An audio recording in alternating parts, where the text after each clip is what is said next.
Welcome to the Emancipate Your Mind podcast. I'm your host, certified religious transition and trauma recovery coach, Terry Hales. I help people step out of the shadows of religious fear and shame and embrace their authentic selves with love and empathy.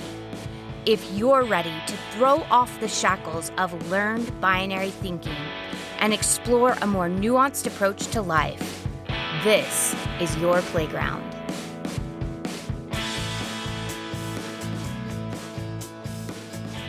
Hello, everyone. Welcome back to the Emancipate Your Mind podcast. For the past several weeks, we've been focusing on episodes that can help us get to know ourselves better, really understand what drives us and what we really want so that we can create lives that bring us fulfillment. Over the past several months of reading about personal fulfillment, one word kept cropping up in the reading again and again: values. Values are the fundamental core beliefs that guide our behaviors and goals, and they're usually what we use to measure the overall success of our lives. Our values help us prioritize what's important in our lives over what is trivial or what doesn't matter much. When we're living in a way that prioritizes our values, we feel content and fulfilled. We feel less stressed and overwhelmed because we don't feel like we have to do it all. We realize that we only have to do what is important. And because we prioritize the things that mean the most to us, we feel more successful, whatever our definition of that word is. The problem is, most of us aren't conscious of our values. I mean, if I asked you what your top 5 to 10 values are and how they drive your decisions, would you be able to answer? I mean, would you be able to tell me without hesitation why you do what you do? What drives your priorities and behaviors? If you said no, you aren't alone. Studies have found that many people struggle to name their values. Kevin and I are still working with this, and yet it's so important if we want to create lives that are meaningful and fulfilling by our own standards. I mean, we've all heard of people who were quote unquote successful by all different kinds of standards who felt like something was missing. These people likely needed to re-examine their core values and adjust their priorities to fit those values. This is also true for those of us who feel like we're lacking purpose and motivation in life. If you're walking through life feeling directionless or drained, it might be time to get curious about the programming running in your subconscious. The truth about our values is, whether we know it or not, we're all directing our lives by a specific set of values. But if we're feeling out of sorts with life, it's likely because we're living by a set of values that we no longer want. Most of us are still operating by the dominant values we were taught as young children from our families, our religion, our society as a whole. And the values you learn in childhood remain with you throughout your adulthood unless you make the choice to consciously reprogram your value system. Now, I'm currently reading a book by Scott Adams, who is the cartoonist that created Dilbert, and it's called How to Fail at Almost Everything and Still Win Big. And he had this hypothesis that I really like when I'm thinking about values and limiting beliefs and just reprogramming the things that happened in my childhood, right? Like deconstruction. He has a hypothesis called the moist robot hypothesis. And I know for many of you that word moist is really triggering, but his idea is that many of us look at ourselves as these magical bags of skin where lots of things happen inside of us that we don't understand. And we can use wishful thinking to just kind of hope that things get better. But he said that that often doesn't happen. Instead, if we look at ourselves as moist robots, like meat robots, if you will, with programmable abilities, that if we can change the inputs, that we get different outputs. And you and I both know humans are way more complex than that. But I think that there's a grain of truth to this whenever it comes to our value system, to limiting beliefs, to just all kinds of things. We can think of our value system as sort of a background program that is running in our brains. And like computer programming, sometimes something unwanted gets put in the code and it makes the whole program function in ways that were unintended. So today we're going to make the code visible so we can see where it needs to be edited and corrected so that our moist robot works more efficiently. Now, before we begin to get curious with those questions, however, I want to remind you that I host a live discussion every Wednesday at 6:30 p.m. Mountain Time. In these video discussions, we dig deeper into the podcast topics together as a community. Listeners ask questions, we get curious, and we problem solve together. And probably most importantly, we build friendships and community with one another. These hour-long calls are open to all monthly donors, no matter the amount you donate. If you've been longing to talk about these topics with others going through the same deconstruction process as you, go to emancipateyourmind.org, look on the right-hand side of the page if you're on your desktop, or look at the bottom of the page if you're on your phone for the box that says support the podcast and give a gift. Select the amount you'd like to contribute each month, and you'll be automatically added to the list on the 5th of the next month. But if you'd like to be included in the weekly calls sooner, please send us an email after you've donated at terry@emancipatedcoaching.com with the subject, I donated, and we'll get you on the list within 48 hours. Now, let's get back to that programming that's running in the background of our lives, directing all of our feelings of success, directing all of our feelings of failure, directing the decisions we make on a day-to-day basis. These values are communicated to us two ways in childhood. The first way is explicitly. It's what is taught to you intentionally and usually with words. So these are values that are written down where you can review them. They're repeated over and over, and they're usually communicated with words. Now, when I think about the high demand religious setting and Christianity in particular, I think the most visible set of explicit values that I can think of is the 10 Commandments. I mean, all of us, if I said the 10 Commandments, what are the values? You and I could go through and list all 10 of them. You know, worshiping only God, don't take the name of the Lord in vain, no extramarital sex, no killing, no stealing, etc., right?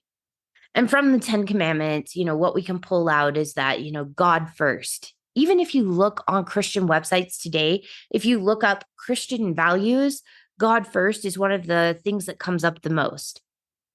Extramarital sex will come up as purity culture speak, chastity, keeping yourself sexually pure. No cussing or language. Don't take the name of the Lord in vain. This will also include other foul language. No killing. So, we value life. You see that a lot in the kind of abortion rhetoric as well, because politicians have been so successful at framing the abortion argument within the context of the Christian value of not killing. That is why it's so successful, in my opinion, is because they have tapped into this deep underground programming that killing is never okay, even though I know that there are flaws in that logic that can be pointed out left and right. But this value system is really, really powerful. If people can tap into your value system, or if you can tap into your value system, you can make something feel a lot more passionate and a lot more motivating than if you don't tap into that value system. And then, of course, no stealing, right? In Mormonism, the greatest, I think, example that I have of explicit values are the Articles of Faith.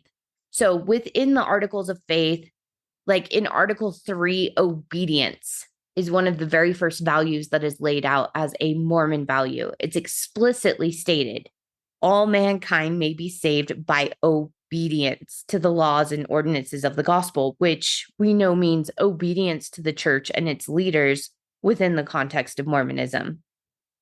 You would never be able to be like, well, I heard God say this to me, so I'm going to follow that.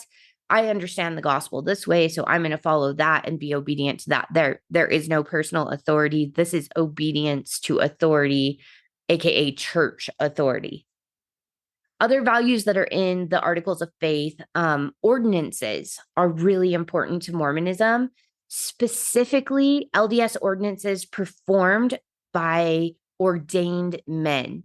So not only are ordinances kind of codified in this explicit value language, but also patriarchy is codified in the Articles of Faith. So it must be men that are called of God and laying on the hands, not women. Continuing revelation, religious tolerance in Article 11, allowing all men to worship God according to the dictates of their own conscience, letting them worship how, when, or what they may. I would argue that even though it is codified in the Articles of Faith, that this doesn't always come across as a value. And I would even argue that it's actually not a value because of something we're going to talk about a little bit later. Obeying the laws of the land, that's in Article 12. So being subject to kings, presidents, rulers, and obeying and sustaining the laws of the land. Honesty and truth, chastity, being benevolent and doing good to all men, all of those are found in Article of Faith, number 13. And we're going to talk a little bit more about this here in just a second. Now, I want you to take some time to reflect. What values were you explicitly taught as a child at home, in Sunday school, in kindergarten, or through media like TV or music? So I really do encourage you to take each of these categories. Think of all of the different systems you were involved in as a child. And when I say a child, I mean everything from the moment you were born up until even like your young adulthood. I'd like you to think about, like, religiously, what were you explicitly taught? What rules can you think of? What values were communicated to you? What phrases were said over and over again to like get it stuck inside your brain? And then what were you taught in kindergarten, like in the education system? What about in high school, in middle school, college? I know that there were several values that were communicated to me between the age of 18 and like 23 when I was at BYU that kind of became part of my value system that maybe weren't a part of my value system whenever I was younger, because I was part of a church that was largely converts and because I moved a lot. But what were the values that were communicated again and again? I got a lot of values about modesty and purity culture, specifically from BYU, as well as a lot of values about my role as a woman. Like, there were a lot of values about what that was supposed to look like, and it definitely changed my behavior. And then also take some time and really think about what values were communicated through media, magazines, television, movies, and music, because our media is where we really do communicate explicitly a lot of the values of our society. And there's been a lot of good talk about this for the last couple of years. For this exercise, I want you to just focus on the explicit words. But in the next exercise, I'd like you to take time and reflect on behaviors that communicate values as well. Some of the ones that came up for me were the golden rule. Would you like it if someone did that to you? Then don't do it to them. I was often told, Terry, be nice. So there were different, interpretations of what nice meant, but I know that lots and lots of us were taught to be nice, no matter what, to turn the other cheek, to be nice even when someone is mean. So being nice and doing unto others the way I would like them to do to me, these were communicated explicitly. And then I also think of the Young Women's theme. Young Women's is the group for girls between, when I was in Young Women's, it was between 12 and 17. So you had 12 to 17-year-old girls that were in this group. And, we were treated as teenagers and really like prepared for Mormon adulthood, I guess. But Young Women's, I think, has been lowered down to 11 years old. Yeah, that's definitely true. I have nieces in that age range. So um it's been lowered down to 11 years old. So 11 to, 17-year-olds. Once you turn 18, you got to go to Relief Society. That's just how it is. And you got to go be with your mom. They do allow you to stay, throughout the rest of your high school career. It's not like if you turn 18 in December on your senior year that they're like, you're going out with the older ladies. So you get to stay until you turn 18 or until you graduate high school, whichever one comes later.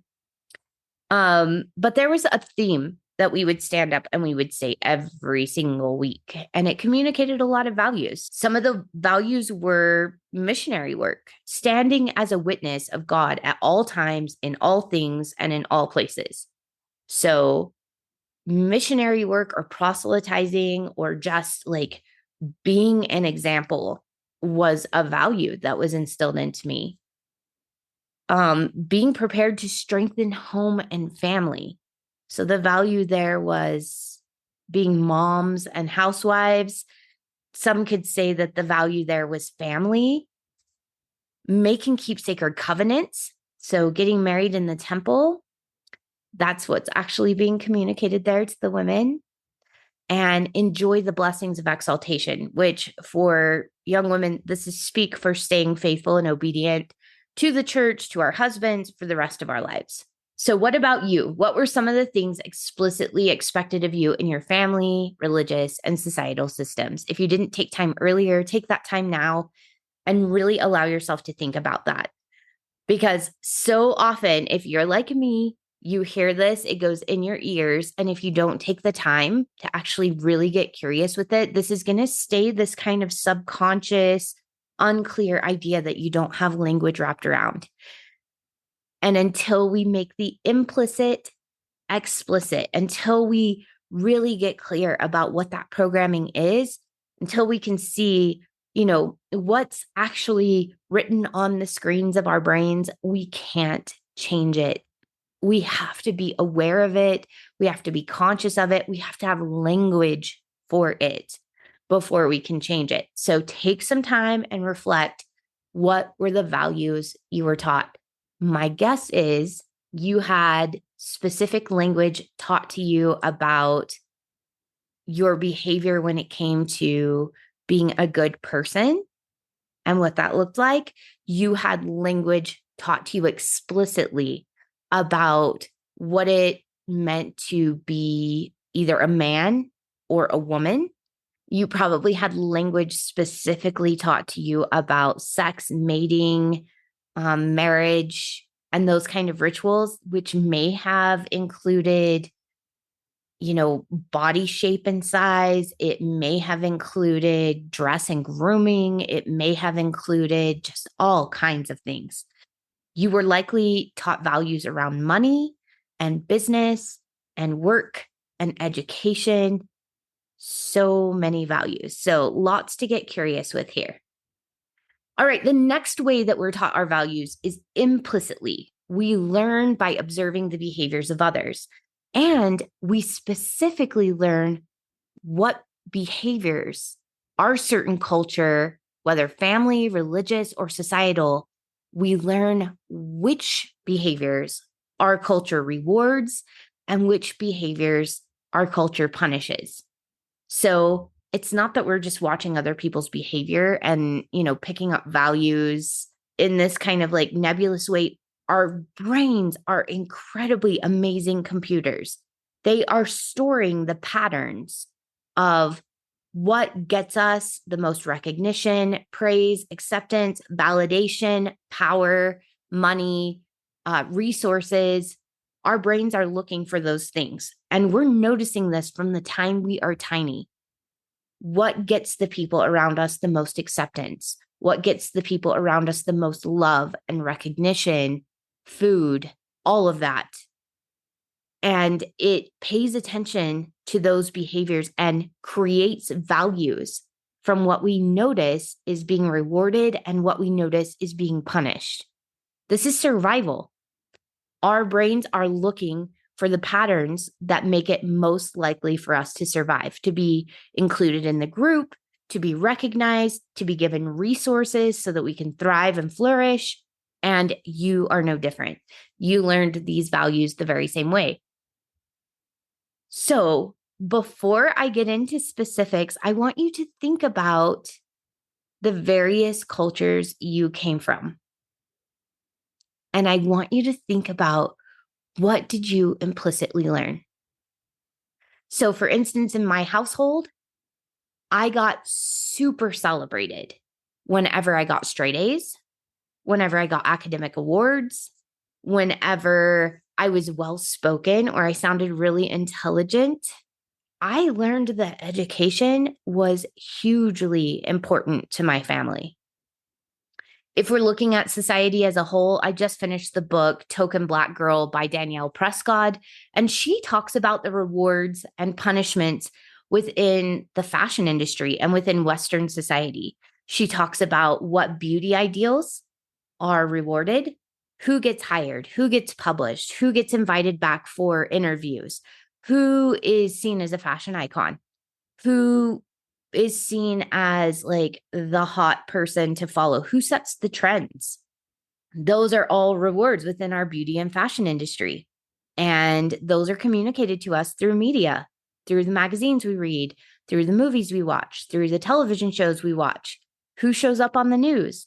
All of these things are communicated to us implicitly, and we gain values from them.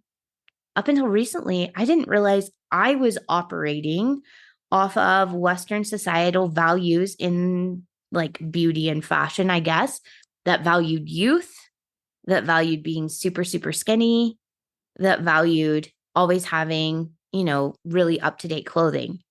And I found some of those values and pulled them up to the forefront. And now I get to decide what I want to do with those.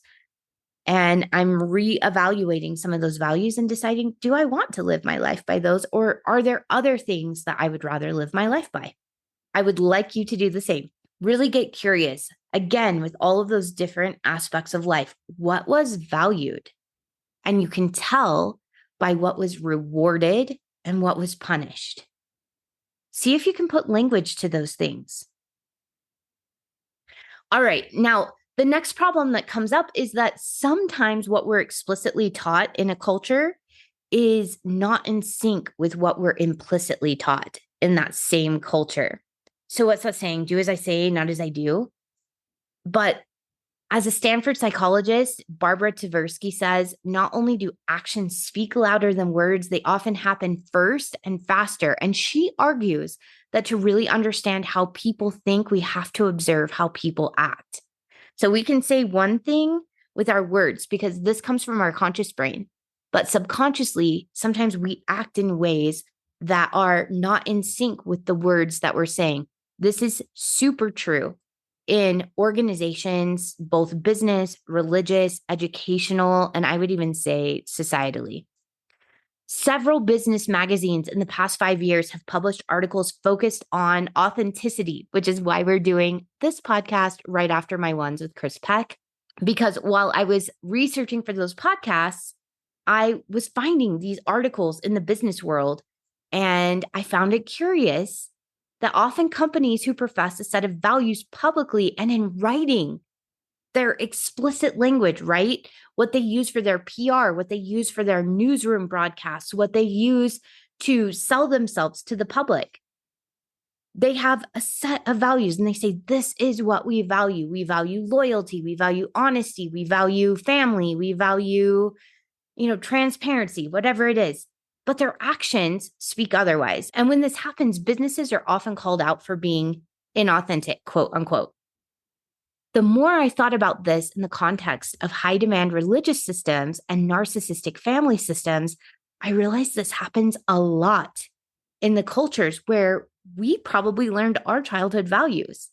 In fact, when you study articles published about why people are leaving Christianity and Christian adjacent religions, many people cite hypocrisy or dishonesty as big reasons for leaving. I remember I kept using the word transparency, like there's no transparency here. And actually what I meant was we're hiding a lot of our history. We are not allowing people to speak freely. We are punishing people for speaking freely. And it doesn't feel safe here, not only to speak, but it doesn't even feel safe to research. It doesn't feel safe to know.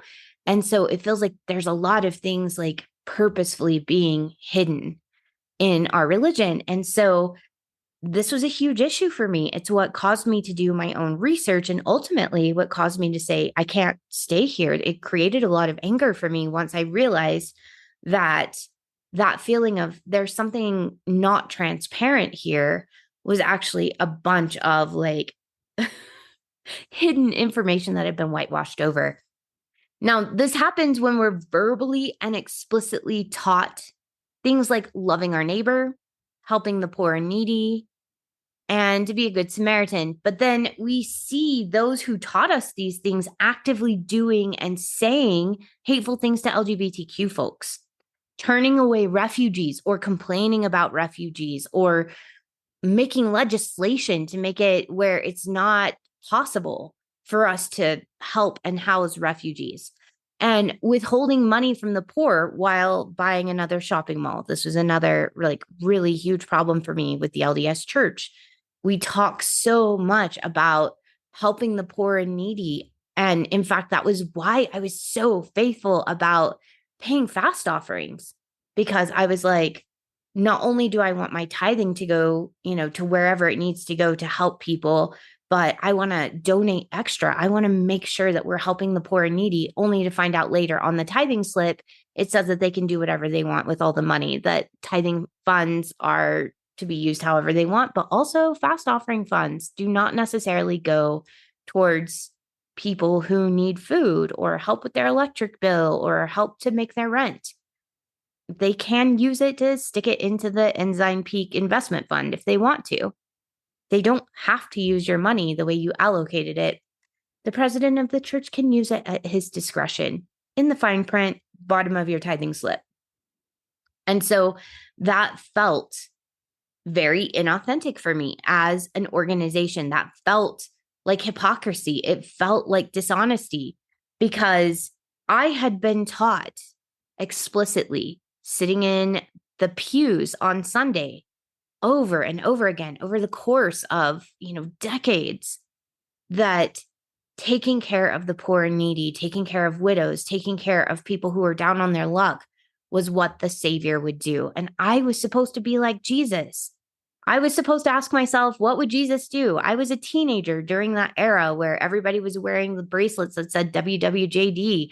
I was, at the See You at the Pole rallies and at Fellowship of Christian Athletes when we were talking about what would Jesus do. And all religions were talking about caring for the poor, caring for the needy. So I don't think it is coincidence that so many people are leaving right now when there's so much evidence over the internet and over the media that those who taught us to care for the poor and needy, to embrace refugees, to be tolerant and kind and loving and compassionate, and to be like Jesus, suddenly are doing the opposite. They're rewarding behavior that hoards money and buys shopping malls and is very exclusive and doesn't invite in people who aren't part of the homogenous group, and actively punishes people who talk about these things and call out the incongruities. I think that this is why you see so many people leaving. And there's various reasons that people leave, right? But I think that there are many people seeing the incongruities. They're seeing the ways that the explicit teachings we were taught, sitting in Sunday school, they don't match up with the behavior. And as they say, the quiet parts that are now being said out loud. So I was curious how this played out in Mormonism. And I did my own, I guess, quote unquote research, which is not scientific in any way, shape, or form. What I did is I asked 30 active LDS families what they thought the top 5 values of the Mormon church were. I reached out to people on Facebook that I'm still friends with. And I just said, hey, I'm doing a podcast and I'm talking about values. I'd love to hear what you think the top 5 values of the Mormon church are. And here were their answers. And I kid you not, 30 families. I think we had like 2 or 3 words that kind of were not congruent with each other. But by and large, I got the same list back from most of these people: love, obeying God, honesty, family, helping the poor and needy, kindness, education, personal choice. Personal accountability is what one person said, but personal choice was another couple of answers. And I just kind of put those together. In fact, I got a couple of things like honesty was one, integrity was another, but I kind of just like melded these together. Um, Faith was another one. So while I would say that these are the explicit values, I would have agreed with all of these as an active LDS person. These were the things I was taught, that love is super important, that we love all mankind, we obey God, we're honest in our dealings with our fellow men. Like, that's literally the phrase I was taught. Family's the most important. In fact, if you look up on the internet, like Mormon values, what you're going to see, family is always going to be one of the values that is stated, that Mormonism values family perhaps above all else, that they're one of the most family friendly religions, and that they put a lot of focus on family. Helping the poor and needy, lots of articles about welfare square. And we were taught that, fast offerings were super important because that was one of our main roles, was to help the poor and needy. And then, of course, kindness and education and faith. And while all of us were taught these values explicitly in Mormonism, if you have a Mormon background, I'm guessing you were taught something very similar if you grew up in an evangelical Christian background. But there are several of these that I don't actually believe are values of the LDS Church, even though most of us would agree, like, oh, yeah, these are all the things we were taught explicitly. When it comes down to the implicit values, I think a lot of times these are not actual values because they don't reward these behaviors. Some of these values that were listed, honesty, for instance, actually get punished. So let's pick that apart for just a moment, because I think this helps us get even clearer about the childhood values we have. I think sometimes we feel at war. I know I definitely did when I very first started deconstructing, because I would have family members being like, well, what about your values of blah, blah, blah, blah, blah? What about the things that we taught you as a child? Are you just going to throw those out? And the crazy thing is I was actually adhering to my values. That was why I was deconstructing. I had been taught explicitly certain values that had become ideals for me. And I was living my life by those ideals. Integrity was an ideal and a value that, really was implanted into me. And so when I realized that the organization itself was not acting in a way that was full of integrity, that had hidden many things, that was actively lying about things, then we were at odds with one another. So it wasn't that I was throwing out my LDS values whenever I started deconstructing and questioning. I was using several of those values that were on that list that my 30 friends and family sent me. I was using education. I was using honesty. I was using personal choice. And even it was my values of helping the poor and needy and of love that kind of drove me away from the LDS Church. It didn't feel like those things were valued actually in the system. But I want us to take a couple of these and just pull them apart so I can show you what I'm talking about. So let's take honesty first, because we've been talking about that a lot already. Is it really a value of the LDS Church? So let's really ask yourself these questions. If you read from the words written by the hands of the early prophets and you find contradictions to what's being taught in the Sunday school manuals and you talk about it in class, are you going to be congratulated for bringing that to light? Is the teacher and the rest of the class going to be like, thank you so much. I had no idea. I'm so glad you brought that to light. Or are you more likely to be reprimanded? And if you do this enough times, is it more likely you're going to be promoted to a leadership position like a bishop, which is a leader of a local congregation? Or is it more likely you're going to be called to a disciplinary council, which is where you sit before a tribunal of men who decide whether you're guilty or not guilty. Mormon Stories podcast has episode after episode of people being excommunicated for being honest about church history, past quotes from prophets, and for bringing them up publicly instead of remaining silent. Now, let me ask you, if you speak candidly, like Professor Randall Bott at BYU did, about what past prophets actually said about being Black, will the church reward your honesty? Or will you be forced to give a public apology and forced to resign from the teaching position that earned you highest rated professor in 2008? If you're not familiar with Randall Bott, he was one of my teachers at BYU. He was actually one of the ones I enjoyed the most, even though he was probably one of the ones that indoctrinated me the most. I loved the respect he showed students. He allowed us to ask any and every question without judgment. He had a photographic memory, and he could send you to all these different books, which I loved. He would tell you exactly which book, exactly which page, exactly which paragraph. It was super helpful. I loved it. I was fascinated by this man's intelligence and his ability to public speak and communicate. He was awesome. And he was really honest about what was in the books. He would quote them word for word.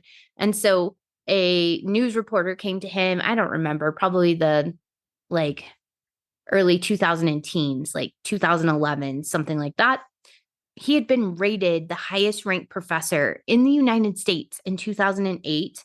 And a couple years later, a newspaper person came and showed him fake credentials and asked him about the church's stance on, Black people being able to have the priesthood, and showed him these fake credentials and said that the church had given him permission and all the teachers permission to talk. And so he did.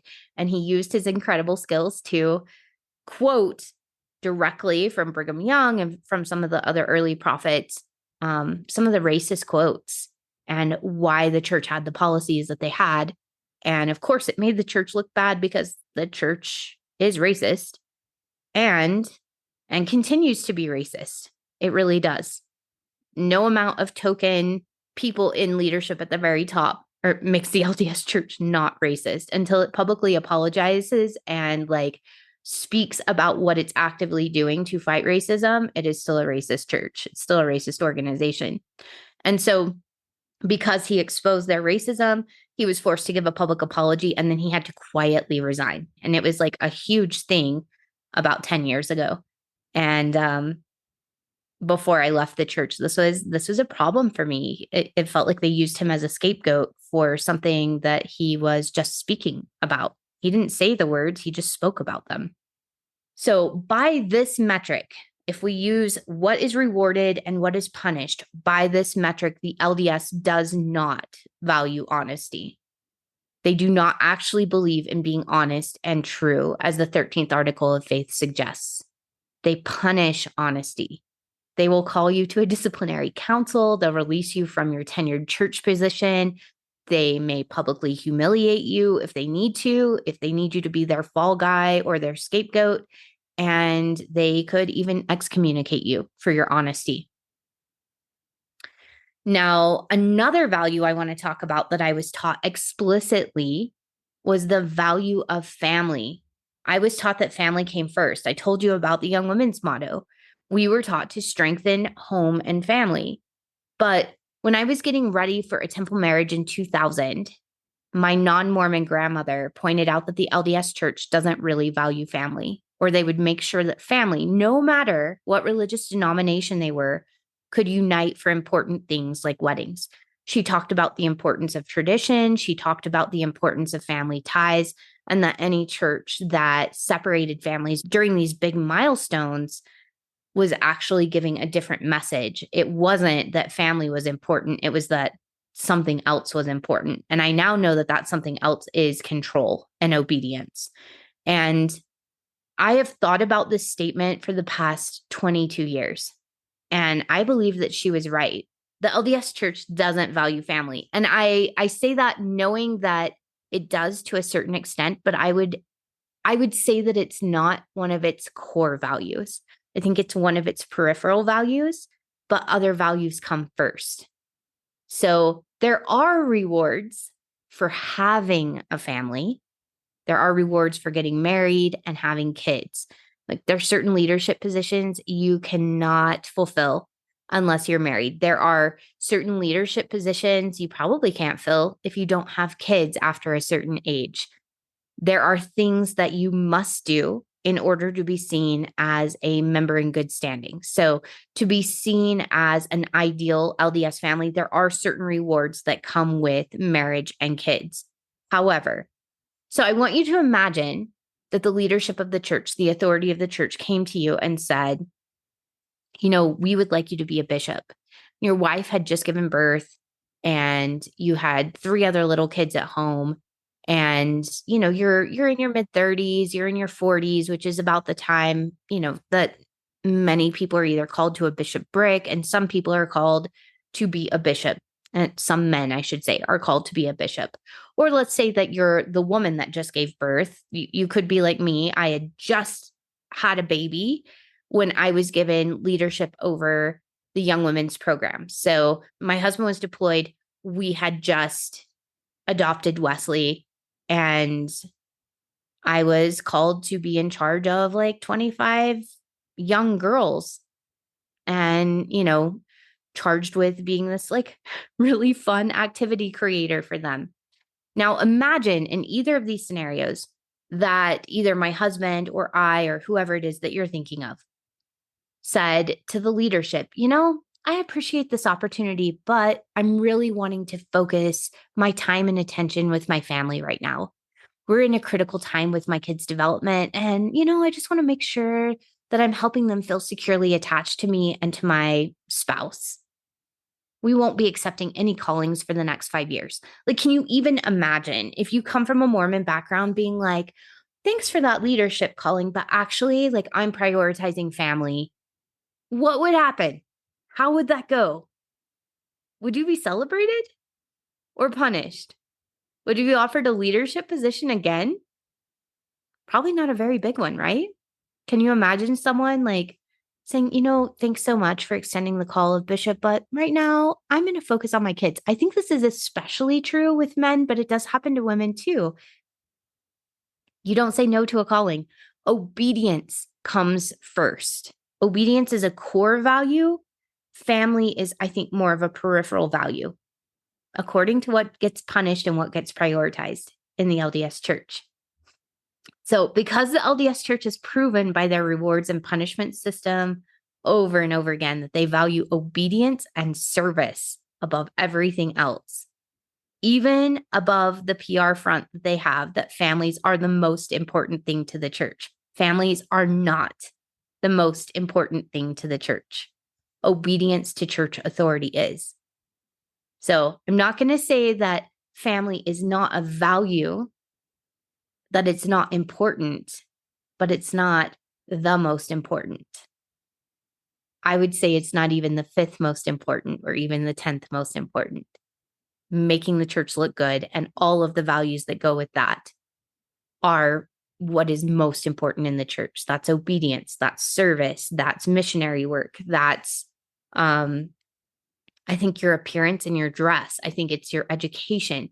There's all of these things that I feel like make the church look good, and those things come first. And I think having a family, like being clean cut and having a family, being married, having kids, all makes the church look good. But when it comes to actually spending time with your family and prioritizing those relationships over, some of the obligations that the church might want you to have, that's where you get punished because you're putting your family over the church. And often what's used is the explicit God first, then your family, then everything else. And you'll see that on many Christian websites as well, that God always comes first, but that's translated in the LDS church as the church and our authority and the way we look to society. That comes first. And often that's at the expense of the health of the family. I can't tell you how many people I've talked to who talked about being a child and having a father that was in some sort of male leadership position where he was gone from the home all the time, and a mother in a high leadership position where she was often, gone a lot as well. And kids feeling kind of like they were just dragged back and forth to church, but didn't really ever get time to like sit and bond with their parents. Now, there are plenty of other people who had different experiences where they had a parent that was at home to like really bond and attach. But I mean, I even look at, my own young motherhood. Kevin was deployed a lot. So the military took him from home because the military does not value family. They often said that, if we wanted you to have a family, there was like this saying amongst all of the like enlisted people and the officers that if the military wanted you to have a family, they would have assigned you one at basic training. Even though I think there's a PR front, even in the Air Force, that, we value family, we care about family. No, they no, they don't. They don't care if you're getting married. They don't care if you're about to have a baby. They don't care if your wife is moving on her own. They don't care. So you get to see which behaviors and things are rewarded and which ones are punished. And it's true in every single organization, including your family of origin. So today's grow work, if you want to like really milk this episode for all that it's worth, is really get clear with yourself about what values you were taught explicitly as a child with words. Who taught them to you? And then what values were implied by the behavior of those around you? What were the implicit values? What behavior got rewarded? What behavior got punished? And then I want you to take it that extra step. Did the explicit values you were taught line up with the implicit ones? Get very clear about what the actual value was if the explicit and implicit value don't line up, if the explicit value was not upheld. And then which, if any of the values, do you feel more drawn to now as an adult? So often, part of why you made the decision to deconstruct has to do with this discrepancy. You likely had two conflicting values that you were taught as a child, and you decided to go with one or the other of them. Just get curious about that. There's no right or wrong answer here. I don't believe that there is such a thing as wrong values. I don't think you can prioritize the wrong values. I think just being aware of your values can help you understand the decisions that you're making. And we're going to talk next week about how we can use this understanding to start to get to know ourselves better, start to edit and reframe and rewire our values if that's what we want to do, or at least just be conscious that, oh, these are my values. The ones that I got in childhood are the ones I want to live by. And now I know what they are and I can like prioritize better. All of that is okay. There is no wrong way to do this, but I do want us to get conscious about what's already in there, because I guarantee you this stuff is still in there. It's still in there for me. It's still in there for pretty much all of my clients. Really get clear about what values are in there. What was I taught? What was rewarded? What was punished? Because some of you have said that you kind of feel at war with yourself. This is part of what's going on. You've got sometimes warring value systems, but sometimes you're in that place of creating new values. You've been exposed to new values. They feel really exciting, but maybe you have some of this programming in the background going, no, no, no, no, no. We don't value that. That doesn't come first. So let's get very clear and conscious about what's going on in the background so that we can decide how we want to edit that programming and how we want to edit the inputs going into our little fleshy robot, like Scott Adams said, so that we can get more of the outputs that we want, which is a life that feels fulfilling. Because when we're living in alignment with our values, we feel fulfilled. We feel successful, whatever the meaning of that word is for you. And I want that for all of us. So thank you for joining me today. I can't wait to hear what you come up with. We will deep dive into this in the Wednesday call if you would like. Can't wait to hear what you come up with and what you discover about yourself and the stories that you have. That's one of my favorite parts, the stories that you have about what you discover.